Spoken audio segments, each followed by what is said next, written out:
Hi అండి. నమస్తే. Welcome to అమ్మాయి లోకం. అందరూ ఎలా ఉన్నారు? నేనైతే చాలా బాగున్నాను. మీరందరూ కూడా బాగుండాలని మనస్ఫూర్తిగా కోరుకుంటున్నాను. ఇవాళ మన రెసిపీ వచ్చేసి బ్రెడ్ ఆమ్లెట్ అండి. డిఫరెంట్‌గా ఎలా తయారు చేయాలో చూద్దాం వచ్చేయండి. అందరికీ నచ్చుతుంది. పిల్లలకి, పెద్దలకి అందరికీ. ఫస్ట్ ఒక కడాయిలో 1 టేబుల్ స్పూన్ ఆయిల్ వేసుకుందామండి. ఒక ఉల్లిపాయ చాప్ చేసుకొని తీసుకుందాము.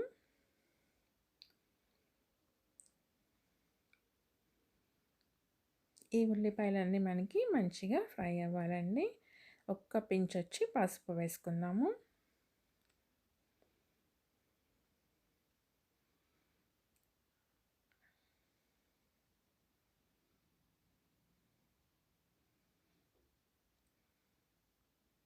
ఇవన్నీ మంచిగా ఫ్రై అయిపోయిన తర్వాత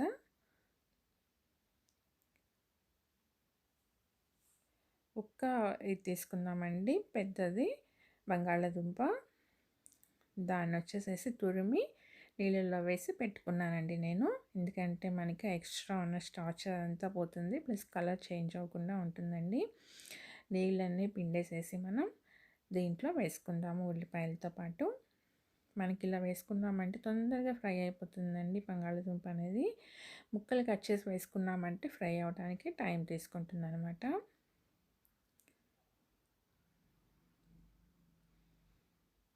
ఇప్పుడు రుచికి సరిపడినంత ఉప్పు వేసుకుందాం దీంట్లో.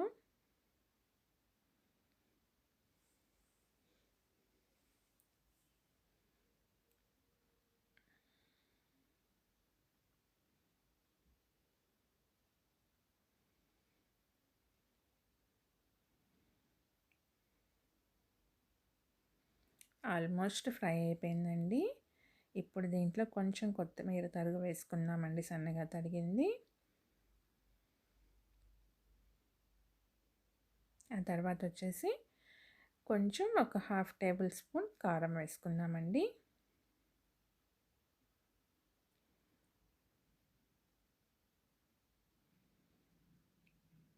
ఇప్పుడు ఒక 1/2 టేబుల్ స్పూన్ వచ్చి కారం వేసుకుందాము. అంతేనండి, ఇంకా ఇదైతే రెడీ అయిపోయింది. చాలా సింపుల్గా అయిపోతుందండి. డిఫరెంట్గా పిల్లలు కానీ పెద్దవాళ్ళు కానీ తినాలనుకున్నారనుకోండి, డైలీ తినే రెగ్యులర్ బ్రెడ్ ఆమ్లెట్, బ్రెడ్ రెసిపీస్కి ఇది కొంచెం డిఫరెంట్గా ఉంటుంది. తప్పకుండా ట్రై చేయండి. టేస్ట్ అయితే అదిరిపోతుంది అనమాట. ఇప్పుడు బ్రెడ్ తీసుకుందామండి.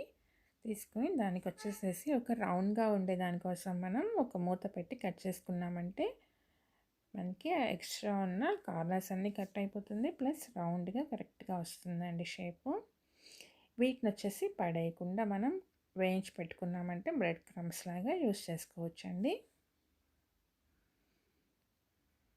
ఇప్పుడు చూడండి, ఇలా కట్ చేసుకొని పెట్టుకున్నాం కదా.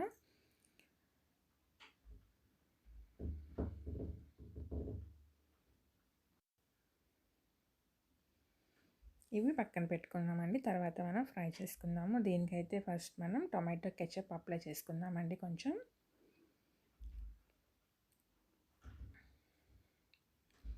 టమాటో కెచప్ అప్లై చేసిన తర్వాత మనం రెడీ చేసి పెట్టుకున్న పొటాటో స్టఫింగ్ పెట్టుకుందామండి దానిపైన.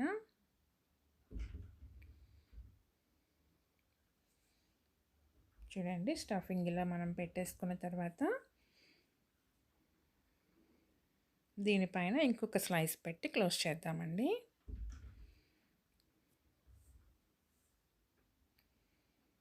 అంతేను, ఇలా అన్నీ రెడీ చేసుకుని పక్కన పెట్టుకుందాము. తర్వాత ఒక మిక్సింగ్ బౌల్లో వచ్చి 1 టేబుల్ స్పూన్ వచ్చి శనగపిండి వేసుకుందామండి. తర్వాత ఒక 1/2 టేబుల్ స్పూన్ చిల్లీ ఫ్లేక్స్, రుచికి సరిపడినంత ఉప్పు వేసుకుందామండి.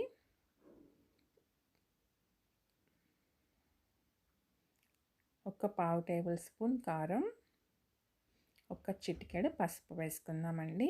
ఇప్పుడు ఇవన్నీ విస్కర్తో మంచిగా మిక్స్ చేసుకుందాం ఫస్ట్. తర్వాత కొంచెం కొత్తిమీర వేసుకుందామండి.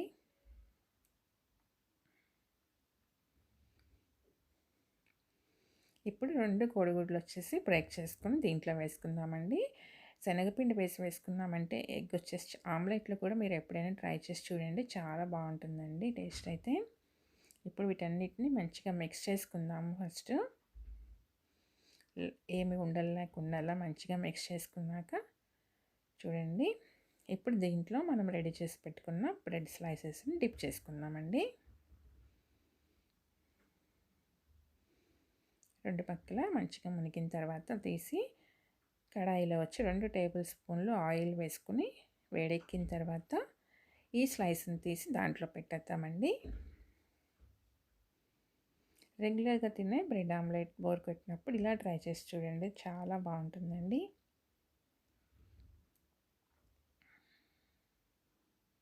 ఇప్పుడు ఒక సైడ్ వచ్చేసి ఫ్రై అయిన తర్వాత రెండో సైడ్కి కూడా మార్చుకుందాము.